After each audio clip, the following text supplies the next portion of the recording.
abren ahí, por favor.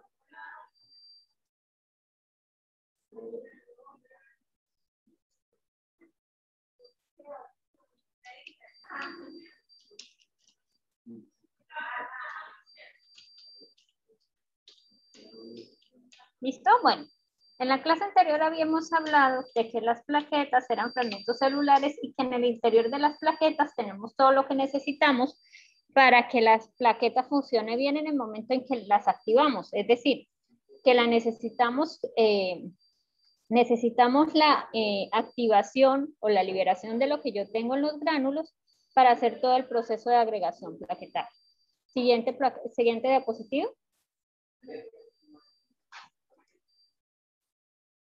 Entonces, aquí en esta gráfica explican cómo ocurre el proceso. Entonces, si se dan cuenta, nosotros tenemos la célula endotelial, tenemos unos receptores, que esos receptores son los factores de la coagulación, principalmente el factor de von Willebrand. Ese receptor se va a unir con un segmento de las plaquetas con el colágeno para hacer activación de la cascada de la coagulación.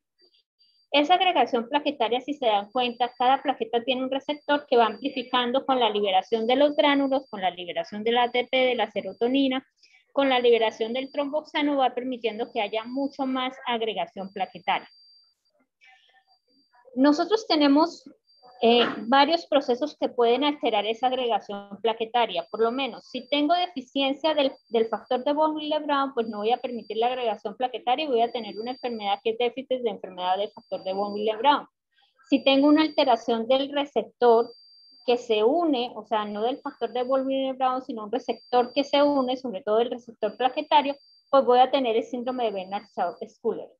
Y si tengo una alteración del complejo, sobre todo entre la unión para que el fibrinógeno se une y se compacte entre plaqueta y plaqueta, pues voy a tener un déficit que se llama tromboastenia de Glassman. Entonces, por cada alteración que yo tenga, ya sea receptores, de complejos, etcétera, puede aparecer una enfermedad. Y de acuerdo a esto puede ser potencialmente letal o radicalmente letal, o sea, no tan letal para desencadenar una hemorragia o puede ser tan severa para desencadenar una hemorragia y la muerte del paciente. Siguiente diapositiva.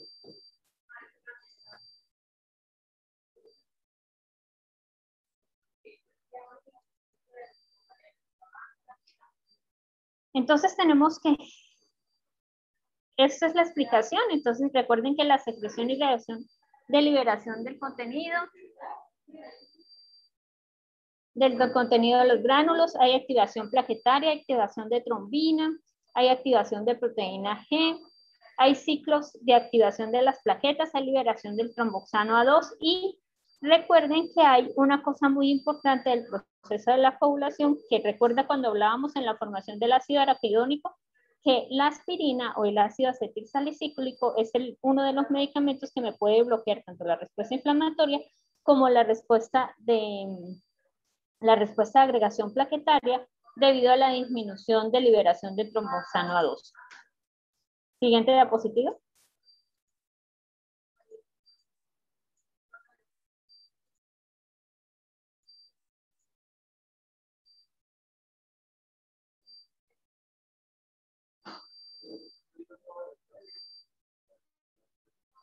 Entonces, ya hablamos de que si yo tengo déficit de cualquiera uno de los componentes, pues yo voy a hacer cualquiera una de las enfermedades, ya sea tromboplastina, ya sea el déficit del factor de von Willebrand. Entonces, todo esto o todas estas alteraciones hacen que la agregación plaquetaria sea más lenta. Ojo, cuando uno habla de agregación plaquetaria, recuerden que es diferente a cascada de la coagulación. Tanto la agregación plaquetaria depende de uno de los factores de la coagulación, que es el factor 7, pero yo puedo tener alterada mi agregación plaquetaria por alteración de las plaquetas sin tener alterada mis componentes de la cascada de la coagulación. Entonces, nosotros para evaluar al paciente se debe evaluar los dos componentes, o sea, la agregación plaquetaria y la formación del coágulo, que es el otro componente, que es lo que uno evalúa en la cascada de la coagulación. Siguiente diapositiva.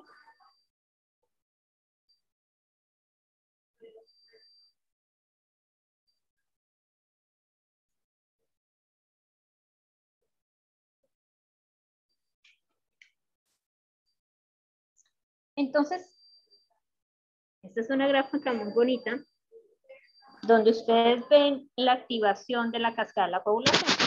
Entonces, ustedes cuando vieron fisiología les explicaron que nosotros tenemos una vía intrínseca y una vía extrínseca, y que ambas vías en el momento se unen en el factor 10 para desencadenar la parte final, que es la formación del coágulo. Entonces, la vía extrínseca depende de que yo tenga un daño a nivel de mi célula endotelial, donde se va a poner el factor 7 o el factor de von Willebrand con el factor tisular, y me va a desencadenar la activación de la cascada. Y la vía intrínseca tiene que ver con que hay una alteración a nivel generalmente en la parte de laboratorio será que la sangre tuviera contacto con los vidrios o con un objeto. Aquí va a haber activación del factor 12 para dar en cascada. Recuerden que estos son, entre comillas, como proenzimas que necesitan de calcio y de otros factores para activarse en secuencia para llegar al factor 10, y la idea final es poder producir el fibrinógeno para producir el tapón final. ¿Qué era bueno, cuando uno empieza a revisar qué es lo que uno encuentra? Que ambas vías son simultáneas. ¿Por qué? Porque si yo me corto con un vidrio, esta va a entrar en contacto con el factor 12 y a la vez voy a tener daño de mi célula endotelial y daño de mi continuidad de la pared del vaso, y eso va a hacer que se active el factor tisular con el factor 7 y empiece la cascada de la coagulación. Entonces, por eso les decía que la parte es que esto, esa parte, o sea, que no son simultáneas, la activación de la cascada de la coagulación se hace de manera simultánea y amplificada para poder formar el fibrinógeno. La siguiente diapositiva.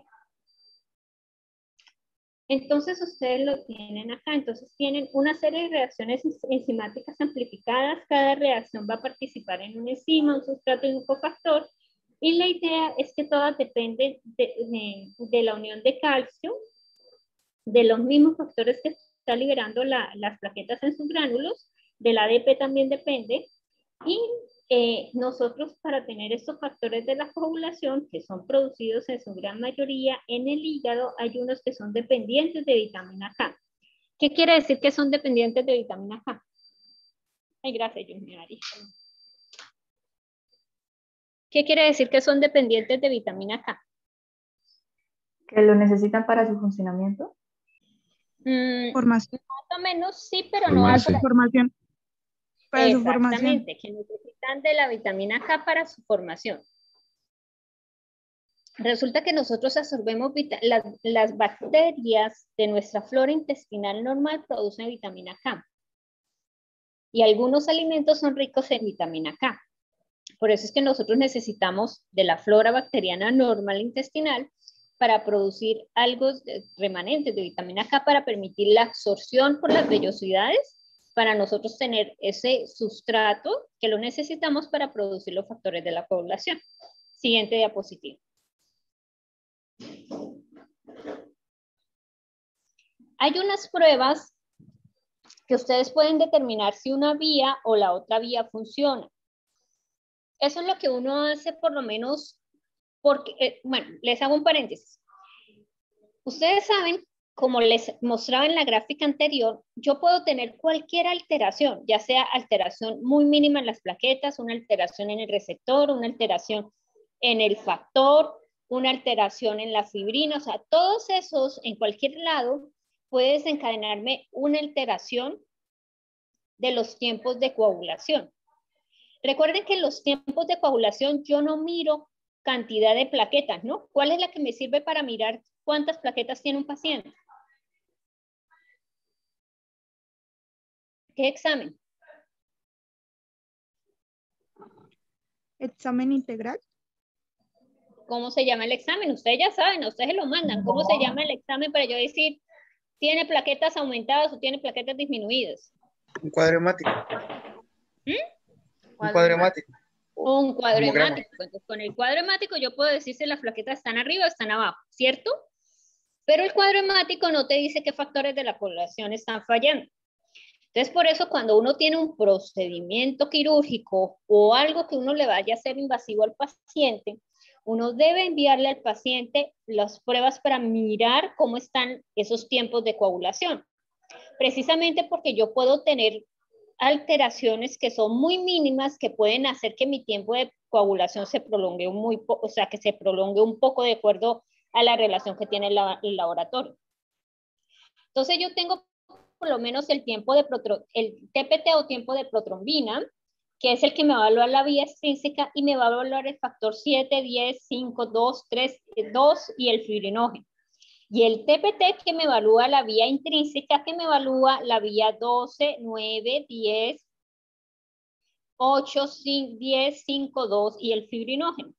Si ustedes se dan cuenta, ambas pruebas, o sea, el TP y el TPT, también me evalúan la parte final, o sea, empiezan a evaluarme desde el 10, el 5, el 2 y el fibrinógeno, ambas pruebas.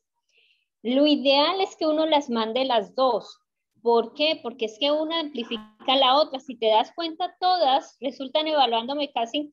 Lo único que no me evalúa uno es el factor 7 y la otra los primeros 3, que sería el 7, el 9 y el 11. De resto me los evalúan ambas vías. Entonces uno siempre tiene que mandar los dos exámenes. Si el tiempo se prolonga por la media, o sea, eso lo reportan en segundos y el laboratorio tiene una referencia, de acuerdo al equipo que utilizan, tiene una referencia de los segundos.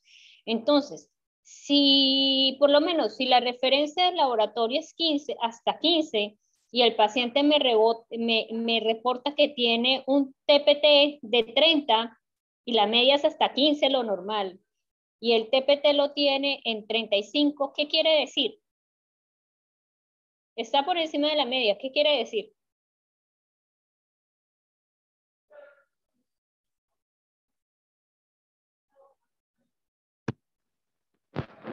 Aló, no los escucho. ¿Qué quiere decir si me reporta por encima de la media el reporte del TP o TPT? Que no está coagulando bien. Que no está coagulando bien. O sea, que hay algunos que ambas vías están alteradas. Recuerden que como ambas vías hay factores que me evalúan en grupo, entonces yo de pronto puedo decir que la alteración viene en la unión de las vías, pero ya con esa información tendría que hacerle un estudio al paciente un poquito más específico para determinar qué factores tiene alterado. Entonces ahí ya nos iríamos a determinar por lo menos por un estudio más específico qué factores, ya sea si el factor 7, el factor 8, el factor 5, el factor 4, el fibrinógeno, etcétera, tiene alterado para darle un diagnóstico más específico al paciente. Si el paciente nos toca operarlo, o sea, si es una cirugía programada, yo no lo voy a operar, puedo dejarlo quietecito mientras le hago el estudio. Pero si es una cirugía de urgencia donde uno no puede esperar, pues uno ya sabe que el paciente tiene factores de la coagulación alterada y debo tener una reserva. A veces le aplican factores de la coagulación para ayudarle al paciente más adelante a hacer todo el proceso de cierre de la herida y el proceso de reparación del tejido. Siguiente diapositiva.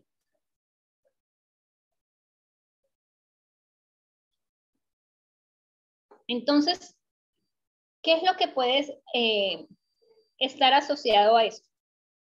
Entonces, recuerden que el déficit de los factores 5, 7, 8, 9 y 10 se asocia a trastornos hemorrágicos moderados a graves. O sea, que las manifestaciones clínicas no van a ocurrir cuando es adulto, sino que las manifestaciones clínicas pueden ocurrir cuando son niños y en muchas ocasiones en vida intrauterina. Hay unas alteraciones que son incompatibles con la vida. ¿Por qué? Porque no tienen ni siquiera la formación. Solamente el hecho de yo estar sentada, estoy generando presión en mis capilares. Pero ¿por qué nosotros no hacemos hematomas, equimosis o púrpura? Porque nuestras plaquetas, como están funcionando bien, hacen taponcitos momentáneos, cierran el vaso y no hubo necesidad de hacer todo el proceso, o sea, todo el proceso del moradito, la extravasación de sangre, etcétera, porque nuestras plaquetas están funcionando bien. En cambio, los pacientes que tienen carencia de protrombina, solamente el hecho de los cambios de presión hace que haya ocurra sangrado, por lo menos hasta en vía intrauterina, que las paredes del útero son tan fuertes que hacen presión sobre el bebé, pueden desencadenar hemorragias graves. Hay una cosa importante que es que hay factores como por lo menos la deficiencia del factor 12, es el único que tiene un comportamiento inverso, contrario. O sea, cuando yo tengo deficiencia del factor 12, todo el mundo pensaría de que el paciente va a desencadenar una hemorragia grave. No, cuando yo tengo deficiencia del factor 12, es el único factor que hace que el paciente sea susceptible a la trombosis. O sea, factor 12, trombosis. Y el resto de deficiencia de factores sí me van a causar una hemorragia, dependiendo de qué tantos factores tenga o qué parte de la vía me afecta. La hemorragia puede ser moderada a grave. Siguiente diapositiva. Entonces recuerden que los factores de la coagulación, lo que yo trato de hacer con la cascada de la coagulación es fragmentar, activar proenzimas y que esas proenzimas al final se activen para formar lo que es la fibrina y al final de todo el proceso hacer el tapón hemostático final. Recuerden que la coagulación va pegadita a la inflamación y esos dos procesos los necesitamos pegados para iniciar el proceso de reparación. Siguiente diapositiva. Entonces aquí ustedes tienen la activación de un proceso cuando hay inflamación. Entonces, ¿qué es lo que habla? Que hay una lesión de mi célula endotelial, entonces esa lesión de la célula endotelial me va a desencadenar liberación del tromboxano, que ustedes lo ven ahí, y que empiece la agregación plaquetaria, como lo ven en la parte naranjadita. Esa agregación plaquetaria y la formación también va a, si ustedes miran en la parte de abajo, yo tengo células inflamatorias que ya están haciendo la parte de adhesión, rodamiento para llegar al sitio donde yo tengo que activar la respuesta inflamatoria. También tengo la parte de fibroblastos y tengo la parte de los linfocitos que van a llegar al sitio que tengo marcado para iniciar el proceso de cierre del vaso sanguíneo, o sea, por la cascada de la coagulación. Llegan las células inflamatorias para quitar el agente causal y después de estos dos procesos, el macrófago continúa mandando señales para disminuir esa respuesta inflamatoria e empezar la parte de reparación del tejido. Siguiente diapositiva.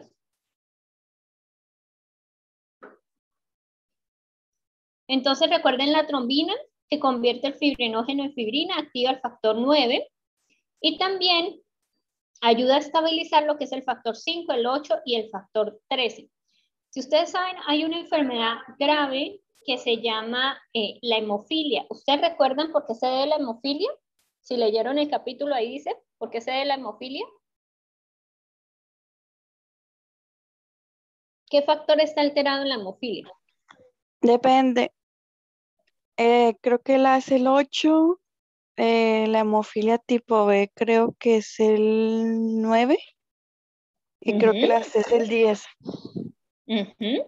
Generalmente alteran los factores que están asociados en la forma, o sea, llega la activación inicial de la cascada, pero cuando se unen en el factor del 8 hacia abajo pueden estar alterados.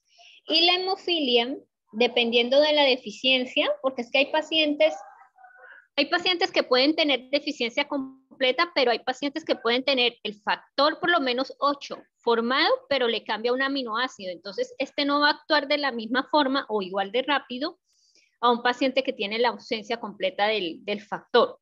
Por eso es que hay diferentes presentaciones también y diferentes grados de severidad de la enfermedad. Siguiente diapositiva.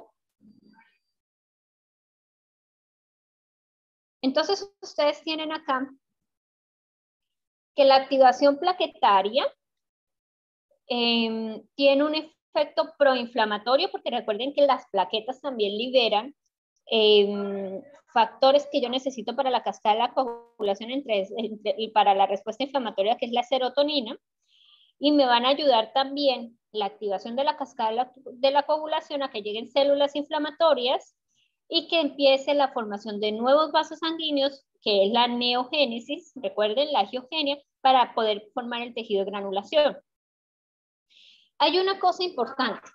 ¿Recuerdan la clase anterior donde veíamos un ejemplo de cuando llegan las plaquetas, llegan las células inflamatorias y se hace el acúmulo?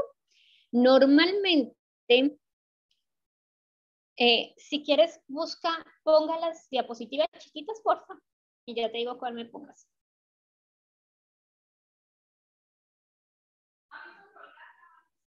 Más arriba. No, de la 60 y... Ah, no, mentiras. Si quieres, préstame la 64. Esta. Bueno, si quieres, déjala así. Ah, bueno. Mira, normalmente, ¿qué ocurre? Cuando hay una lesión, donde yo tengo que tener activados los factores de la coagulación, es donde tengo la lesión. O sea, en este caso donde ustedes ven lo amarillito, que tienen muchos cositos azules y cositos rojos, ahí es donde tengo que tener activados todos los factores de la coagulación. Antes de, posterior a donde yo tengo el coágulo, porque recuerden que el flujo es laminar, se tiende a hacer un flujo turbulento que hace que ahí me persista un poquito los factores de la coagulación activados, pero resulta que cuando el flujo va avanzando después del sitio, yo necesito que esas células endoteliales tengan activado los factores que son anticoagulantes, como la heparina, como la proteína C y S, etc. ¿Por qué necesito esto? Porque cuando una de las cosas que veíamos es que hay agregación plaquetaria, ¿se acuerdan? Y empiezan a agregarse plaquetas, células inflamatorias, con la acción de la fibrina, pueden hacer que se me obstruya la luz del vaso sanguíneo. Entonces yo necesito que hayan factores anticoagulantes para ir remodelando ese coágulo. La otra es que el coágulo es más fijo en condiciones normales y para todos. El coágulo es más fijo en el sitio de inserción, es decir, donde se une el plasminógeno, donde se une el factor tisular, el factor de Wilibrand y las plaquetas. O sea, la primera línea que está casi pegadita a la membrana basal es la más fija. Y lo que está arriba no es tan fijo. Entonces recuerden que si se me cambia el flujo a un flujo turbulento, eso va a hacer que se me fragmente ese coágulo y tengo el riesgo de que si no tuviera activados mis factores anticoagulantes, tengo el riesgo de que eso me desencadene un émbolo y el paciente se me muera, porque va a ir a obstruir un vaso sanguíneo más pequeño, puede hacer una embolia pulmonar, bueno, que eso lo vamos a ver más adelante. Entonces, una de las cosas importantes es que los factores anticoagulantes que nosotros normalmente tenemos, ellos van a actuar después del sitio del coágulo. Entonces, si se llega a soltar algún coágulo, como tenemos factores anticoagulantes, esos mismos factores anticoagulantes degradan esa agregación plaquetaria que se soltó, o sea, ese émbolo. ¿Y cómo lo degrada? Pues esos fragmentos celulares quedan fragmentados en la luz del vaso y no hay problema porque no me va a causar obstrucción de ningún sitio. Entonces eso es lo que tienen que tener en cuenta con respecto a la cascada y a la activación de la cascada de coagulación. Que cuando ustedes la vieron en fisiología, es un proceso fisiológico normal donde mi célula endotelial en ese momento necesito que se convierta en procoagulante para poder mantener la integridad del vaso y el contenido de la luz del vaso no se me siga saliendo al intersticio. Pero si yo no tengo esa función, lo que va a hacer es que el contenido se salga, o lo otro es que yo tenga una alteración de mi endotelio donde ya lo pro no funciona, lo anti no funciona, sino lo que más va a funcionar es lo pro que va a desencadenar diversas enfermedades. Nos regresamos a la diapositiva anterior, en la que estábamos. Entonces, todos esos factores, tanto de activación, que son los factores procoagulantes, y los factores anticoagulantes, deben funcionar como una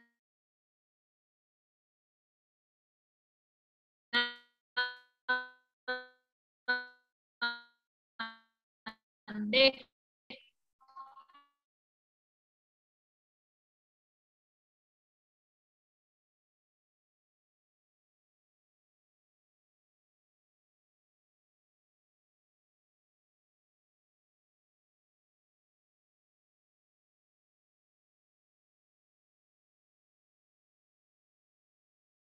siguiente diapositiva. Profe, qué pena, es que se le entrecortó y no se escuchó nada. El equilibrio de ambos para poder mantener el equilibrio de las células y el equilibrio de la integridad de los vasos sanguíneos. Profe, se le entrecortó todo lo que explicó en esta diapositiva. Sí. Sí, es que aquí, yo no sé si ustedes la señal la tienen, yo por lo menos aquí tengo como 2 rayitas de señal. ¿Qué tal me escuchan? Ya me pasé por todo el laboratorio. Y ahora sí se escucha bien. ¿Ya? Ah, bueno.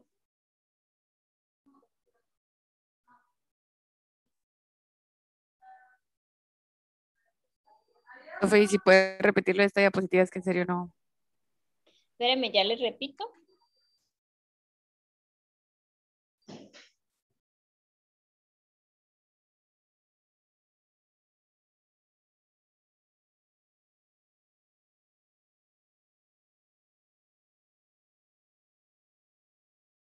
Normal del vaso, yo requiero obligatoriamente de tener los factores procoagulantes y anticoagulantes, proinflamatorios y antiinflamatorios estables para poder mantener la integridad del vaso sanguíneo y el funcionamiento normal del vaso sanguíneo.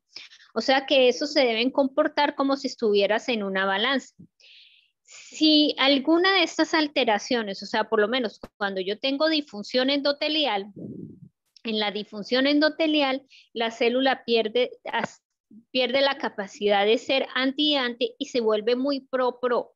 Por eso es que ya vienen muchas enfermedades como son la enfermedad teromatosa, la formación de trombos, otros cambios vasculares que hacen que empeore el cuadro clínico y en ciertas enfermedades, por lo menos como la que estamos viendo actualmente, que es la del COVID, una de las características de esta enfermedad, cuando ustedes revisaron el tema, es que generalmente los pacientes hacen trombosis por el daño endotelial que tienen, pero siempre son pacientes que tienen un daño endotelial previo.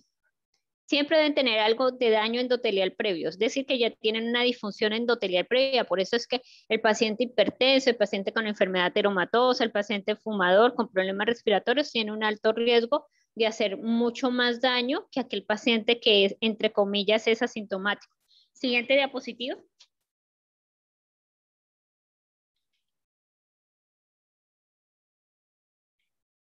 Entonces, nosotros, ¿cómo hacemos? Pues entonces nosotros tenemos varias formas de degradar los factores que están activados. Entonces tenemos la dilución de la sangre para ser eliminados en el hígado.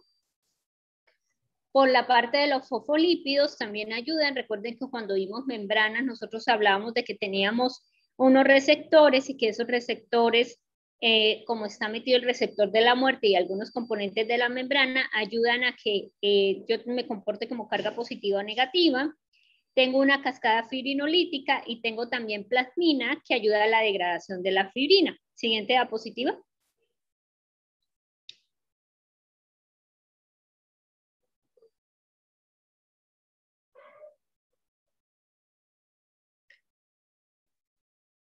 Entonces, ¿qué pasa con la cascada de la coagulación? Entonces, recuerden que el producto de degradación de la fibrina es el dímero D.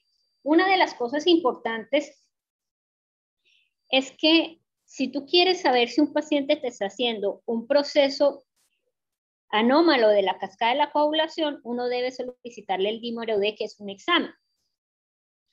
Pero les hago una pregunta. Si ustedes me acaban de operar de la cadera, me hicieron una cirugía de la cadera, y llevo 15 días hospitalizada, acostada en cama, ¿cómo va a salir el dímero D en estos pacientes?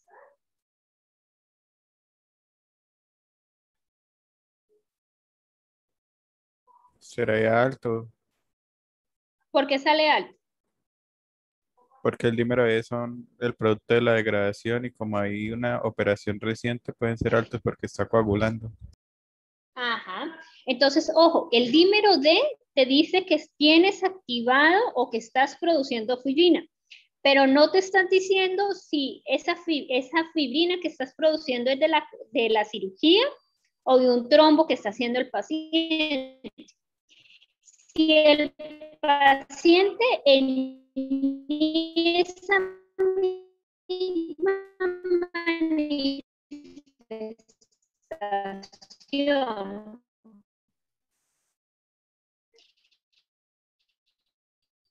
Profe, se le fue nuevamente. el número de y resulta que el paciente pero resulta que empieza con dolor precordial, dificultades y alteraciones. ¿Se fue la... ¿Aló? ¿Me escuchan? Sí, profe, después de que ya hablé no se lo entendió. ¿Sí? ¿Ya? ¿Ahora sí? Ya, ahora sí. Bueno, resulta que ahí no me, o sea, ahí lo que me dice es que tengo activada la cascada de la coagulación, ¿cierto? Ya sea por la cirugía. Pero eso es una de las cosas para que se den cuenta que hay exámenes que son sensibles más no específicos. ¿Qué quiere decir sensible? Sensible en el sentido que me está diciendo que yo tengo fragmentación de la fibrina, pero no es específico en decirme de que yo estoy haciendo un proceso de trombosis, por lo menos pulmonar, o un proceso de trombosis venosa profunda.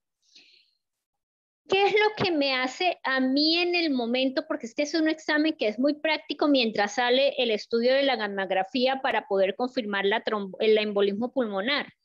Lo que hace definir qué es el cuadro clínico. Entonces, si el paciente yo lo tengo operado una cadera y lleva 15 días acostado, pero resulta que la paciente utiliza más o menos las medias antitrombóticas, pero la paciente me consulta porque cuando voy a revisar la paciente me dice que tiene dificultad respiratoria, dolor precordial, le hago un electro y el electro está alterado, voy y le miro las piernas y tiene un perímetro de la pierna más gordito que el otro perímetro, pues ahí yo sé que el proceso no es un proceso normal y que muy probablemente ella me está haciendo un embolismo pulmonar y que ese dímero D ha aumentado se debe a que me está formando también trombos en el lecho vascular. ¿Sí me entendieron esa parte? Jóvenes. Sí, señora. Sí, profe. ¿Sí? Sí, Bueno. señora. Entonces, como no puedo hacerle la gammagrafía porque es que están de buenas que eso se les presentó a ustedes un sábado a la 1 de la mañana, viene domingo y nadie hace gammagrafía el domingo, mientras usted hace la autorización, la EPS la autoriza, le dan la cita y todo, usted hasta el miércoles viene a hacerle la gammagrafía al paciente. ¿Será que usted se va a esperar a hacerle la gammagrafía al paciente o anticoagula al paciente? ¿Qué hacen? Ya saben que el paciente tiene Lo anticoagula sintomatología. para prevenir. Exactamente, entonces yo lo anticoagulo si no lo había anticoagulado y espero el otro examen para confirmarlo. Si en el examen me sale que no, que es negativo, pues yo ya le quito el anticoagulante y no pasó nada. Pero si yo no la anticoagulo y le hago el examen, si no la anticoagulo, el paciente no me va a llegar el miércoles al examen. No alcanza a llegar porque me está botando émbolos. Entonces, es una de las indicaciones que yo tengo que decir, oiga, tiene sintomatología. Recuerden que nosotros no tratamos exámenes, nosotros hacemos un conjunto. Es decir, yo reviso el examen y miro la sintomatología del paciente, por lo que hablábamos antes y lo que expresaba su compañero cuando hice la primera pregunta. Tiene un procedimiento quirúrgico. Y si yo le hago el dímero D me va a salir positivo por el procedimiento quirúrgico y no quiere decir que tengo que anticoagular el paciente una vez. A pesar de que por estar en estancia hospitalaria, las guías de manejo hablan de que se debe anticoagular el paciente, pero a veces la heparina de bajo peso molecular no los alcanza a cubrir, porque ya tienen varices, ya tienen otras comorbilidades que hacen mucho más fácil la formación de trombos. Entonces, a veces toca anticoagularlos es con heparina en infusión o a veces toca anticoagularlos con warfarina. Entonces ya el proceso se hace un poquito más complejo, a pesar de que yo la anticoagulé por lo menos con dalteparina una sola dosis o una heparina bajo peso molecular en una sola dosis.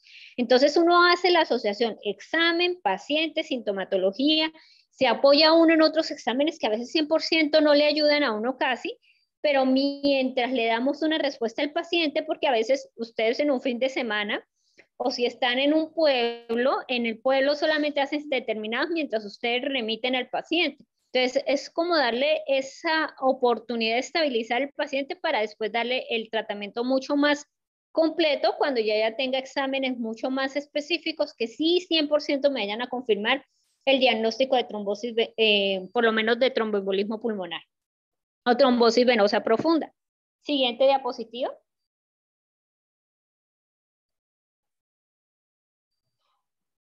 Siguiente diapositiva. Entonces, esto era lo que yo les hablaba del endotelio. Entonces, recuerden que el equilibrio entre la actividad antiprototrombótica es lo que hace el funcionamiento normal del endotelio. O sea, que todos nosotros, si no tenemos factores externos como el cigarrillo, si hacemos algo de actividad física, si nos alimentamos bien y todo, pues tenemos nuestro endotelio en condiciones adecuadas, que es una balanza donde está procoagulante y la parte coagulante normalita y proinflamatoria y la parte antiinflamatoria normal. Entonces la parte normal, recuerden que es la parte que le permite a la célula ser antiagregante, antiinflamatoria, anticoagulante, fibrinolítica. Y la parte anormal es cuando se lesiona y ya voy a perder toda esa capacidad anti-anti y ya me vuelve procoagulante. Siguiente diapositiva.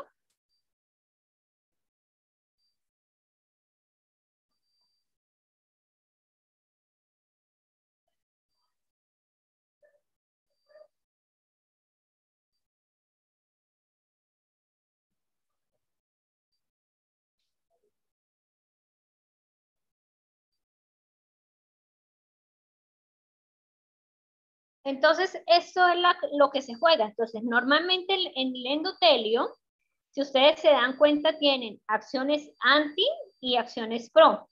Entonces, por lo menos, tenemos prostaglandinas, óxido nítrico, la adesina, fosfata. Todo eso lo que hace es ayudar a inhibir la agregación plaquetaria porque produce una vasodilatación. Una de las cosas que se pierde cuando yo tengo disfunción endotelial es que la célula endotelial deja de producir óxido nítrico y por ende deja de responder a la acción de óxido nítrico. Por eso los pacientes, por lo menos cuando sufren de enfermedades cardíacas crónicas, uno les da, por vía oral, les da uno nitratos o nitritos, por lo menos el isordil, la parte de el isordil sublingual, y ahorita se me olvidó el otro que utilizamos también cuando hay dolor precordial, que tiene una acción del óxido nítrico que es producir vasodilatación. Pero el problema es que la célula endotelial, como deja de responder a esa función del óxido nítrico, no es capaz de vasodilatarse, que es uno de los problemas que tenemos con los pacientes que son de cardiopatía y que tienen alteraciones vasculares. Tenemos también otros factores como la antitrombina 3, tenemos otros factores como la proteína C y S, que también ayuda a inhibir todo el proceso de la activación o de la agregación plaquetaria. Siguiente.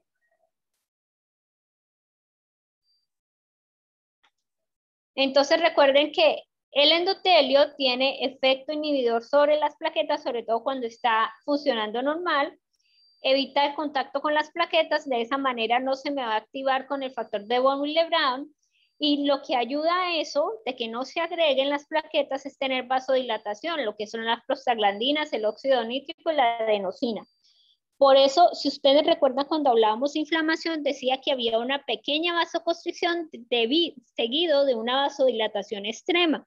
¿Por qué? Porque es que yo necesito la vasoconstricción, pero no que dure mucho, porque es que si dura mucho, se me van a agregar las plaquetas y me van a obstruir la pared del vaso y lo que voy a hacer es un infarto o una oclusión completa del vaso sanguíneo. Siguiente diapositiva.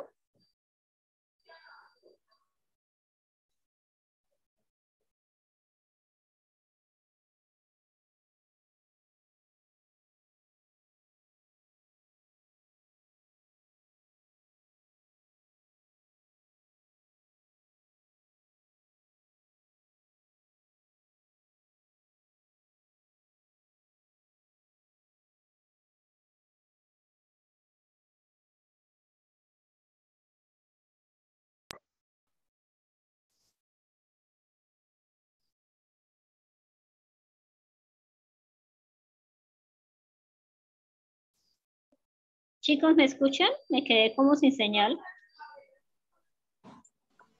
Ya volvió. Sí, doctora, la escuchamos. Ahora sí, profe. Ahorita.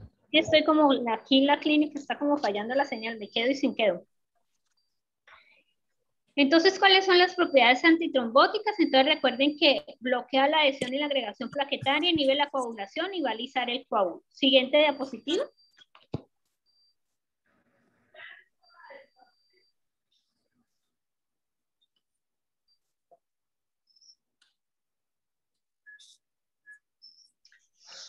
Entonces, entre los efectos anticoagulantes está por modulación por la modulación de la proteína CIS, la trombina, que va a activar el complejo que activa los factores de la coagulación y de las plaquetas, y tenemos lo que en función mayor, deficiencia de proteínas o alteraciones de la proteína CIS y de la vitamina K.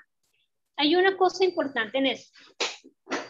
Hay deficiencias de proteína CIS, y la deficiencia de proteína CIS puede ser porque yo produzco una proteína anómala, o porque mi proteína está cambiando un aminoácido, pero la función sigue siendo un poquito más lenta, o porque no tenga producción de proteína CIS.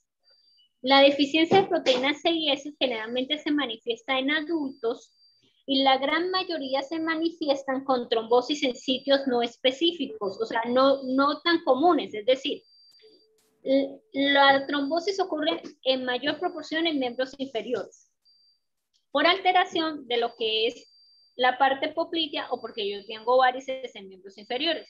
Generalmente los pacientes que tienen deficiencia de proteína CIS tienden a hacer trombosis en arterias diferentes a los miembros inferiores, muy comunes, subclavias, muy comunes, por lo menos mesentéricas, uterinas, etcétera, que no tiene asociación con trauma. Chicos, qué pena. Yo voy a parar un momentico porque es que aquí en el laboratorio se me dañó un equipo, por eso es que me vine aquí. Sí, ya voy para allá. ¿Será que me regalan unos 10 minuticos y ya me vuelvo a conectar? Qué pena con ustedes. Vale, profe. Listo, profe.